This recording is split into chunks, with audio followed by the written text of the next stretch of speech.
Good afternoon, everyone. Welcome to Better Than Food Book Reviews. I'm your host, Clifford Lee Sargent. Great to see you as always. Hope you're doing well. Get that coffee. All right. Delicious. A very happy new year to you and hope you had nice holidays. Welcome to my favorite books of 2024, wherein I just go through all of the books that I most enjoyed reading during the year, as well as many others. It's a good resource if you're short on time and you just want to see what I most enjoyed over the year. Links for all the books I mentioned are in the description below. If you buy them through those links, then the show gets a kickback, help support the show, and I really appreciate it. Thank you. Getting close to 200,000 subs right now. If we can reach that by the end of the January, then I'll review Infinite Jest. Oh god, the thought of those footnotes.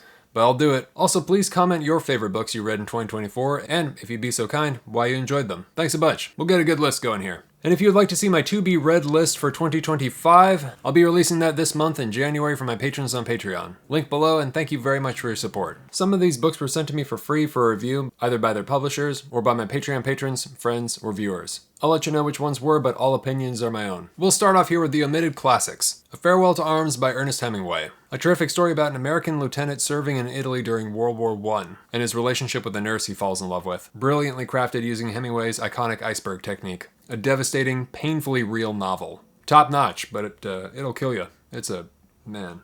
Next up, The Orestia by Aeschylus. A profoundly interesting tragedy by the Greek playwright Aeschylus, about the murderous chaos within a royal family. The story is centered around the murder of King Agamemnon by his wife Queen Clytemnestra. Imagine a courtroom drama with Greek gods. It's quite something. It demonstrates that there are many sides to a story. Essential reading. Really profound stuff. Heavy hitting, timeless. You can't go wrong. Not too long either. Next, The Turn of the Screw by Henry James. A brilliantly written, masterfully understated short Gothic novel. It's a story of a governess who is hired to take care of 2 children in a large estate that appears to be haunted by a couple of the previous inhabitants. The question is whether or not the governess herself is a reliable narrator. What's really going on? You decide.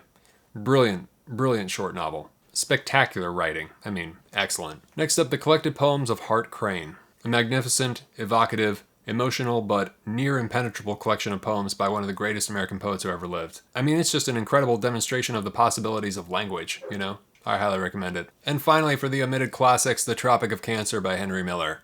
Oh yeah. The fictionalized memoir of a starving writer in Paris with a dirty mind and a lust for life. Funny, sincerely moving, and to this day, still outrageous. Heartwarming degeneracy. One of the best sexcapades money can buy. Alright, now on to the honorable mentions. Starting off with Annihilation by Michel Houellebecq. This book was sent to me for free for review by the publisher Farrar, Straus & Giroux. That exchange was facilitated by my friend Sam. Thanks a bunch, Sam. The story of a French civil servant contending not only with his father's mortality, but also, it turns out, his own. Viciously real novel. It's a meditation on mortality and a grim critique of Western attitudes towards the elderly. It is also, if we are to trust him, Houellebecq's last novel. Next up, The Atrocity Exhibition by J.G. Ballard. Sent to me by my friend and patron Benji. Thanks a bunch, Benji. The prelude to Ballard's magnum opus Crash, one of my favorite books. A mentally and structurally disordered narrative, told in the form of what Ballard describes as a series of condensed novels. A mental breakdown as literature, totally psychotic. Brilliant in its own way, though Crash, in my opinion, was better. Next, The History and Origins of Consciousness by Erich Neumann. Neumann was a student of Carl Jung. This book is an enormous theory of the stages of consciousness and how it manifests in the individual as well as the collective, exploring how the stages have manifested in symbols, myths, archetypes, and religions. Heavy stuff, but wonderful. It seemed to have been an enormous undertaking. Definitely essential reading if you're into analytical psychology.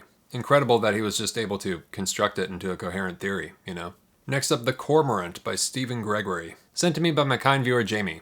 Thanks a bunch, Jamie. A short Welsh horror story about a man who inherits the sinister pet of his deceased uncle, a bird, a cormorant, who begins to have a truly dark supernatural effect on his family and himself, as if his evil uncle is living through the bird. Demented. Well written. Highly recommended for those who enjoy Lovecraft or stuff like The Peregrine by J.A. Baker. And finally, in the list of honorable mentions, Cartoons by Kit Schluter, which was sent to me for free by the publisher City Lights for review. Also, full transparency, the author Kit Schluter is a friend of mine. Cartoons is a collection of strange, comedic, absurdist short stories. It was the funniest book I read all year. Just tears of laughter. Seriously. Especially the short story from the first-person point of view of an umbrella meditating on the nature of human cruelty, God, and the saints. That story is entitled An Umbrella.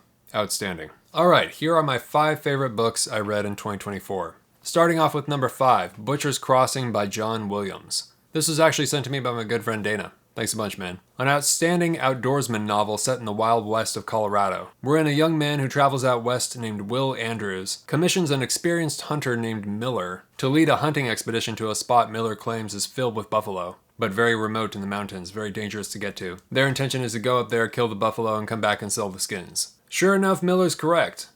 But it's soon revealed that when he's able to do what he's best at, something takes over and he simply can't stop killing. A brutal but beautifully written story by the author of Stoner, which I thought was excellent. Alright, number 4, In the Heart of the Country by William Gass. This book was sent to me for free by the publisher NYRB for review. This is a collection of cold, dark literary stories from the Midwestern postmodernist author William Gass. An extremely erudite author with a writing style that seems to have been laboriously carved in the same manner that landscapes are smoothed by water over thousands of years. His combination of eerie, unsettling narratives combined with his stunningly crafted prose was a real highlight of the year. The longest story in the collection, called The Peterson Kid, had a Southern Gothic quality to it, even though it's set in winter in the farmland of the Midwest. Another was about a real estate agent who seems to be going insane after becoming obsessed with icicles, the title of the story. His stories are elegant manifestations of the dysfunctional. In my review of this book, I said he revises sentences like sharpening knives. If you're interested in writing yourself, Gass is someone I highly recommend you study. Alright, number 3, The Obscene Bird of Night by Jose Donoso. This was sent to me by my kind friend and patron Shauna. Thank you so much, Shauna.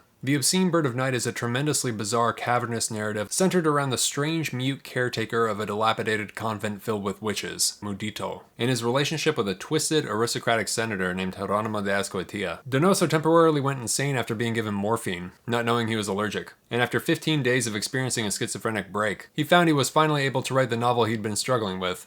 This novel. In a blend of folklore, gothic, and experimental literature, Donoso has created something so singular, it's not comparable to any other book I've come across. An epic meditation on identity and class struggle, told in the form of a wretched, nightmarish fable. I call it black magical realism. One of the most challenging and demented things I've ever read. Beautifully executed. Number 2, A Terrace in Rome by the French author Pascal Quignard. This book was sent to me for free by the publisher Wakefield Press for a review, and it was recommended to me by Kit Schluter, the author I mentioned previously. This book is a beautiful demonstration of how much can be done in a novel with so little. Pascal Quignard's A Terrace in Rome is barely there. And yet the narrative is so strong and compelling, I was floored. It's a story about Geoffrey Maume, a French engraver in the 17th century who, after sleeping with a woman in Bruges, suffers the vengeance of her fiancé, who throws acid in Maume's face. From there he travels across Europe, ending up in Rome, creating erotic engravings plagued by his past. The novel is a great combination of art history and literature. He actually runs into the French landscape painter Claude Lorrain. It's a tragic novel about the obsessive reflection on lost love, as well as the brevity and strange nature of life. It's a sparse but gorgeous display of a master writer at work. I cannot recommend it highly enough. As of the release of this video, it's currently out of stock on Amazon, but it looks like you can still buy it via the publisher's link below. I also saw a couple copies on eBay, but I think they were overpriced. And number one of 2024. Black Sun, The Brief Transit and Violent Eclipse of Harry Crosby by Jeffrey Wolfe. I loved this book. Really loved this book. Did not expect to love it as much as I did, which is the best, right? This was a Patron-only review, and this is not like a marketing ploy like, oh, and if you sign up for my Patreon. No. It wasn't planned that way. But sincerely, this was my favorite book of 2024. Nonfiction too, which is unusual. This is the biography of the eccentric poet and publisher Harry Crosby, the godson of J.P. Morgan, who ran the left bank circles in the Roaring Twenties, along with figures like Hemingway, who was an acquaintance of his, as well as the other doomed poet I previously mentioned, Hart Crane, who wrote an outstanding poem in Crosby's honor after his death, which is included in his collection I mentioned, and linked below. The book tracks Harry's peculiar, extravagant life, all the way to its surreal and morbid end, shortly after the stock market crash of 1929, when he became a murderer and committed suicide. It's the story of a rich kid who was an artist at heart with a furious desire to burn like the sun, which he was obsessed with, as the book informs us. A Christian with pagan blood, right? A completely unique individual and a strange, tragic character with one hell of a story. And I'm not sure if anybody could have written it as well as Wolfe, whose thorough research really impressed me, in a way where it was like, whoa, this guy was diligent. It's a masterpiece of biographies depicting a solar flare of an existence that seems like it could have been the ultimate lost story of the lost generation were it not for the author Jeffrey Wolfe. It was my favorite book I read in 2024. Absolutely. I cannot recommend it highly enough. If you're into Bataille and Mishima and Hemingway, you have got to read this book. Well, there you have it, my favorite books I read in 2024. Hope you enjoyed them as much as I did. Thank Thank you very much to all the publishers and patrons and friends who sent me books. I really appreciate it. Thank you so much. And with that, is that it? Yeah, I think that's it. All right. Coffee time. For those of you who are new, thank you so much for stopping by and watching the show. I take all the names of the patrons who are financially supporting the show on Patreon, I place their names in this mason jar, and for every review, I pull out a name. And whoever's name I pull out is sent a hard copy of the book I'm reviewing, plus a bag of coffee, roasted by yours truly. And the coffee's delicious. Currently from Brazil. If you would like to get in on that and help support the show, I sincerely appreciate it. Thank you very much. You can click on the link below, or go to patreon.com/books are better than food, and the tiers start at $5 per video. In addition, for becoming a paid patron, you'll get access to all this cool stuff. And please don't forget to set a monthly limit if you're on a budget. You'll still get access to all the content no matter what your tier. Thanks. And international shipping is included, though unfortunately I am unable to send coffee to the UAE or Qatar. So if you're from those regions, unfortunately I cannot send you coffee. But I can send you books. For this review, the patron whose name is drawn can have any one of the books I mentioned. Whichever you prefer. You just let me know and I'll get it to you. Thank you very much to all my patrons. Happy New Year and best of luck. Okay, here we go. Igor M. Thank you very much, Igor. Really appreciate it. You're going to receive whichever one of the books I mentioned that you prefer, plus a bag of coffee, roasted by yours truly, and hope you love both. Cheers. Please subscribe if you haven't already, and hit the thumbs up if you enjoyed this, and click the little notifications bell to get notified every time I release a video so I don't get, lost in the algorithm void, as it were. And always remember, die reading. All right. Great to see you as always. Take care of yourselves. Have a good night. Happy New Year. Ciao.